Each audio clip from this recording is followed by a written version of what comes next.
People. Today is Good Friday, April 3rd, 2026. Here's the latest as of 4:37 p.m. Eastern Standard Time. The war in Iran, which has cost the lives of 13 service members and currently has the United States military desperately searching for a missing service member in Iran, has not stopped Pete Hegseth and his purge at the Pentagon. Hegseth has fired Army Chief of Staff Randy George, who was the Army's top uniformed officer, along with two other generals. The Pentagon confirmed the firing, saying that George would be retiring from his position immediately. According to the New York Times, Georgia's senior Army officers reacted with anger and frustration to the news of General George's dismissal, characterizing it as the latest blow to a service that already feels under siege by Hegseth. The firing of George is the latest in a wave of meddling that Hegseth has involved himself in at the Pentagon. NBC News reports that Hegseth has interfered with the promotion of more than a dozen senior military officers, which include Hegseth personally blocking the promotions of four officers set to become one-star generals. Two of them were black and two of whom were women. According to the New York Times, in the weeks ahead of the defense secretary blocking their promotion, Hegseth has been pressing Secretary of the Army Dan Driscoll and General George for months to remove the officers from the promotion list. But Mr. Driscoll and General George refused, citing the officers' long records of exemplary service. Joining me at the table, Paul Rieckhoff. He is the host of the Independent Americans podcast and the founder and CEO of Independent Veterans of America. Also with us, political analyst Molly Jung Fast. She's the host of Fast Politics and a New York Times contributing opinion writer. The crazy thing about this, Molly, is that General George was confirmed, I believe, 96-1 in the Senate confirmation hearing when he was promoted to that position. And it seems like this is the new normal for Pete Hegseth, right? That irrespective of the confirmation process, irrespective of the endorsement that an officer has from his officers and the rank and file soldiers, Pete Hegseth is willing to politicize somebody who stands up to him or disagrees with him on something. Yeah, it's like they're doing all the stuff they accuse the left of doing, right? They were like, it's a woke army, it's it's politicized. And then here you have someone who is a political actor, really, who's been on television, Hegseth, who is now firing someone who's, a 96 senators voting for someone shows that they are not a political animal, that they are, in fact, a nonpartisan actor in the military. And again, like when you look at that reporting about the members, the generals who were up for promotions, right? They were taken from, taken out of promotion for, and you have the other people who are like nonpartisan military actors saying, there's no reason to remove them. So they are actually doing the very thing that they have accused the woke left of doing. Yeah, there was in projection.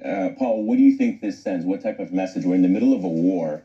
This is when you're expecting, the entire chain of command to be unified, to at least be on the same page, even if there is, through the normal process, disagreements about tactics and strategy. But in the middle of a war, what message does this send that you are firing somebody like General George? The message it sends is that loyalty is prized over integrity. And this has always been Hegseth. Hegseth has demanded loyalty. He's always been what I call the acting secretary of culture war, because he's always been focused on the culture war and battling the woke and battling DEI and battling the liberals, much more so than battling Putin or even battling our enemies in the Middle East. He's always wanted to cleanse the Pentagon of anyone who opposed him or wasn't in lockstep with the administration. Here's the real problem. Now he's in an unpopular war. He's in a forever war that a lot of people in the Pentagon don't like either. And if they speak out critically about that, you're going to see, I think, a new wave of purges and firings that are happening. There's also an internal political conflict happening between Hegseth and Army Secretary Dan Driscoll. That's now starting to trickle out. He can't fire Driscoll, but he can fire the generals around him. Only the president can get rid of Driscoll. And there's concerns that Driscoll might overshadow Hegseth, that he could even replace Hegseth. So there's some internal conflict happening. And the calls are coming from inside the House. There are a lot of people who don't respect Hegseth. He's got very little support from the rank and file civilians across the Army, and that popularity continues to plummet. And as the war continues to go sideways, and if not south, he's going to be on the hook for a lot of it. He's going to demand loyalty. And I hope that we hear from these generals finally who've been fired. They often don't speak out. They don't want to cross that political Rubicon. Now is the time for us to hear from them because our democracy requires it. You called him the acting secretary of culture wars, and I think that's so important because I guess that you definitely do not want any cultural wars happening in our military. You don't want morale to be eroded as a result of these politicized culture wars that somebody like Pete Hegseth is leaning into. And yet that is exactly what he's doing. Going forward, not just in the next week or two, what is the long-term damage to our military, to our national security, because of the culture wars that Pete Hegseth has injected into the military? It narrows it. It makes it look more like Trump's army. It makes it look more like the MAGA army. I mean, another thing that Hegseth did here is he fired the head of the chaplain corps because he wants to enhance the chaplain corps. He wants more religion. He wants more of his brand of religion. He invokes Jesus almost every time, where only 80% or so of the force is Christian. To everyone else, he's not talking to you. So if you're not Christian, if you don't believe in Jesus, you probably don't feel as welcome in this military right now as you might have under a previous administration. Also, yesterday, he also took time to decide he was going to allow open carry firearms on military bases. In the middle of all this, after his president gave a terribly a failure of a speech, he posted a video how he's going to allow open carries on military bases. He's focused on that instead of focusing on our enemies, which is a continued focus on the culture war. I would argue right now, it seems like Pete Hegseth might be interested in running for president, because he's much more interested in these political issues, these culture war issues, than he is in fighting our wars overseas. All right, Paul, and while I stay with us, we're going to squeeze in a quick break. When we come back, how some of the administration's most loyal supporters are reacting to this war. We're going to show you some of that next. The real Jesus, the authentic Jesus, stands for love, agape love, justice, mercy, and faith. Take a look at Matthew 23 and 23. The real Jesus, not the one that they try to picture as slave master Jesus, that slave masters used to justify the horrible things they did in free labor, slavery. No, but the real Jesus says the two greatest commandments are love God and love your neighbor as yourself. Who's your neighbor? You go to Luke chapter 10, verses 25 to 37.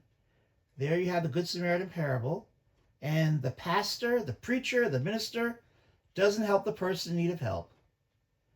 The deacon, the choir member, the chairperson of some committee in the church looks at the person, then walks on the other side, doesn't help.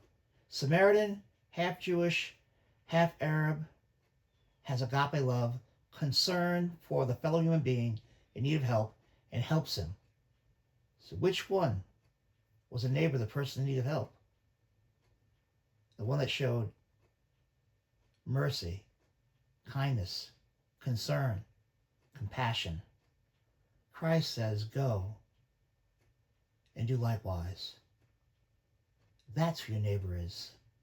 That's what it means to be a neighbor. The real Jesus stands for agape love, justice, mercy, and faith for all people, everywhere, every place in this entire world. God bless you, and God keep you on this Good Friday and beyond.